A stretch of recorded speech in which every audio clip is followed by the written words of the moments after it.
Hello दोस्तों, कैसे हैं आप सभी का स्वागत है आपके अपने इस यूट्यूब चैनल हिंदी की बिंदी में। तो दोस्तों, आज हम बात कर रहे हैं आलोचक और उनकी स्थापनाओं के बारे में। तो कल मैंने आप सभी को इसके ऊपर आचार्य रामचंद्र शुक्ल जी का जो वीडियो है वो मैंने आप सभी को बता दिया था। उनकी जो स्थापनाएं हैं उनके ऊपर कल के वीडियो में जो है मैंने विचार किया था, आप सभी को बताए थे उसके बारे में।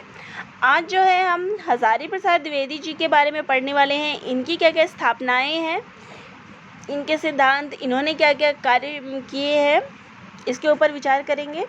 तो आचार्य रामचंद्र शुक्ल जी का जो वीडियो था वो मैं लिंक आपको डिस्क्रिप्शन बॉक्स में दे दूँगी, और आलोचक और उनकी आलोचनाओं के बारे में भी वीडियो बनाया था, तो उसका लिंक भी आप सभी को डिस्क्रिप्शन बॉक्स में मिल जाएगा। तो चलिए आज हम हजारी प्रसाद द्विवेदी जी के स्थापनाओं के बारे में जो है चर्चा करते हैं। तो हजारी प्रसाद द्विवेदी जो है सर्वाधिक प्रतिभा संपन्न आलोचक जो है माने गए हैं शुक्लोत्तर युग के। हिंदी आलोचना के क्षेत्र में वे एक नवीन दृष्टि लेकर अवतरित हुए, जो परंपरा, शास्त्रीयता, आधुनिकता एवं समसामयिकता के मेल से निर्मित हुई है। तो उनकी जो आलोचनाएं थी उसमें हमें परंपरागत चीज़ें भी देखने को मिलती है, आधुनिकता, और जो समय सामयिकता है, जो समय चल रहा था उसके अनुसार भी उनके काव्य में देखने को मिलता है। उनके द्वारा लिखे गए आलोचनात्मक ग्रंथ हैं हिंदी साहित्य की भूमिका, नाथ संप्रदाय, हिंदी साहित्य का आदिकाल, सूर साहित्य और कबीर। उनके गंभीर चिंतन एवं मौलिक विवेचना को उजागर करती है। तो उनके इस काव्य को देखने से, उनके इस आलोचनात्मक पुस्तकों को देखने से ज्ञात होता है कि उनकी पुस्तक में उन्होंने कितनी गंभीर और मौलिक चेतना की है। उनका दृष्टिकोण मानवतावादी अधिक है। द्विवेदी जी ने प्राचीन संस्कृत वाङ्मय का गंभीर अध्ययन मनन किया था, जिसकी झलक उनके निबंधों के साथ साथ उनकी समाज समीक्षात्मक कृतियों में भी मिलती है।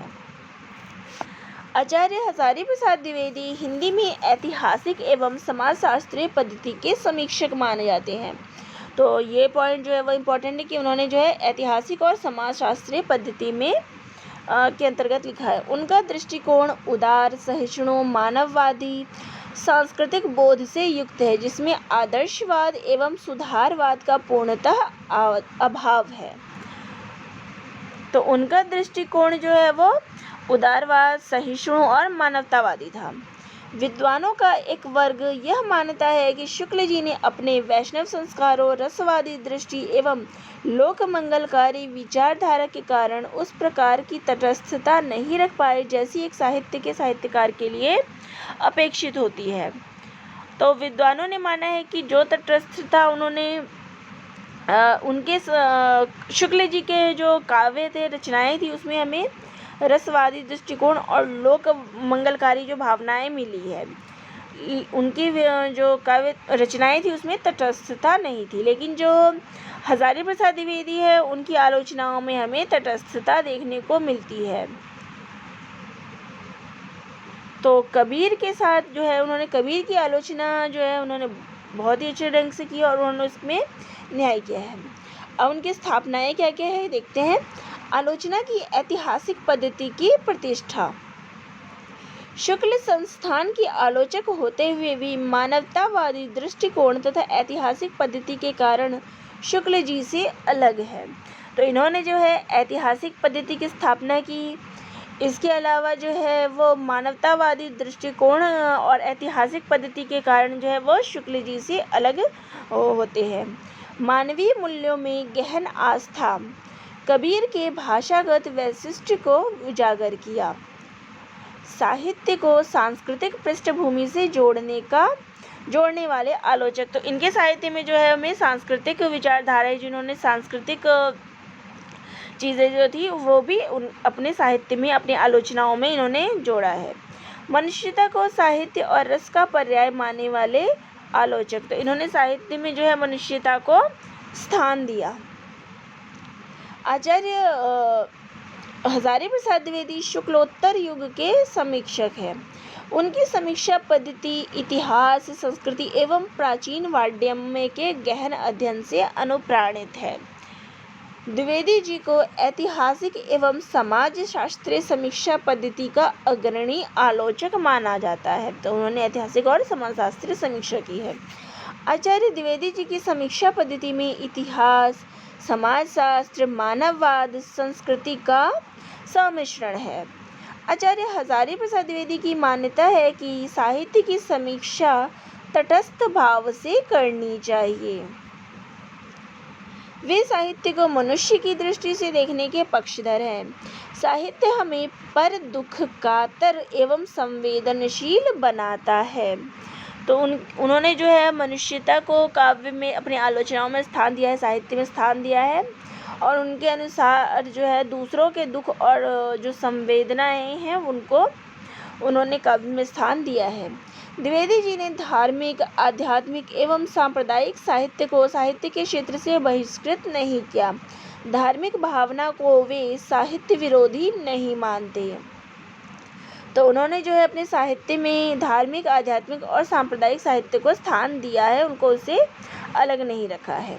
द्विवेदी जी की संतुलित दृष्टि के समर्थक रहे हैं। उनके अनुसार संतुलित दृष्टि सत्यान्वेषी दृष्टि है, जो एक ओर सत्य की समग्र मूर्ति को देखने का प्रयास करती है, तो दूसरी ओर वह सदा अपने को सुधारने व शुद्ध करने को प्रस्तुत रहती है। तो उनके अनुसार जो उन्होंने सत्यान्वेषी यानी कि सत्य को भी अपने काव्य में स्थान दिया, सत्य को भी स्थान देने की बात कही है, और दूसरी बात उन्होंने कही है कि स्वयं को सुधारना और शुद्ध करना ये उससे ज़रूरी है।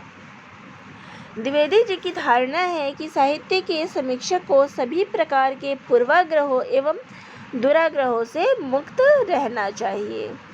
तो उनकी धारणा है कि समीक्षकों को जो है सभी प्रकार के बुराइयों से जो है दूर रहना चाहिए। द्विवेदी जी ने साहित्यिक समीक्षाओं में ज्ञान विज्ञान के विविध स्वरूपों का प्रयोग किया है। वे मानते हैं कि साहित्य लोक मंगल का विधायक है। साहित्य का प्रयोजन वे मानव एवं समाज का हित साधन स्वीकार करते हैं। तो उन्होंने जो है साहित्य समीक्षा में जो है ज्ञान विज्ञान के रूपों को, ज्ञान विज्ञान की बातें जो इन्होंने की है, साहित्य में लोक मंगल की भावना को उन्होंने भी महत्वपूर्ण माना है, और साहित्य में जो है मानव और समाज के हित को ध्यान में रखना वो उचित समझते हैं। और द्विवेदी जी की जो समीक्षा पद्धति है वो गवेषणात्मक है। हिंदी साहित्य के आदिकाल एवं मध्यकाल के मूल्यांकन में उन्होंने प्राचीन नाथ साहित्य, बौद्ध साहित्य एवं जैन साहित्य का उपयोग कुशलता के साथ करते हुए अनेक तथ्यों की खोज की है। तो उन्होंने जो है हजारी प्रसाद द्विवेदी जी ने जो है आदिकाल की खोज की, इसमें उन्होंने नाथ साहित्य, बौद्ध साहित्य और जैन साहित्य की खोज की, और उसमें नए तथ्यों की उन्होंने खोज की, नई चीज़ों के बारे में बताया उसमें। आचार्य द्विवेदी जी की समीक्षाओं की भाषा परिमार्जित संस्कृतनिष्ठ हिंदी है। तो उन्होंने जो है परिमार्जित संस्कृतनिष्ठ हिंदी की बात की, किंतु उसमें दुर्बोधता नहीं है। निश्चय ही हिंदी समीक्षकों में आचार्य हजारी प्रसाद द्विवेदी एक उदार, सहिष्णु, वैज्ञानिक दृष्टि से संपन्न संस्कृत परंपरा के मानवतावादी समीक्षक के रूप में सदैव स्मरण किए जाएंगे। तो वो जो थे उदार थे, सहिष्णु और वैज्ञानिक दृष्टि से संपन्न थे, और मानवतावादी समीक्षक है।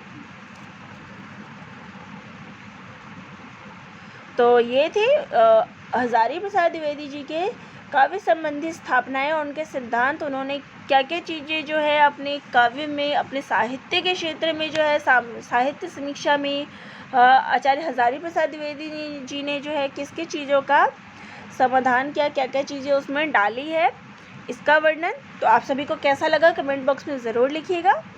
आगे हम किसी और आलोचक के बारे में जो है वो पढ़ेंगे दूसरे वीडियो में। तो दोस्तों आप सभी का बहुत बहुत धन्यवाद।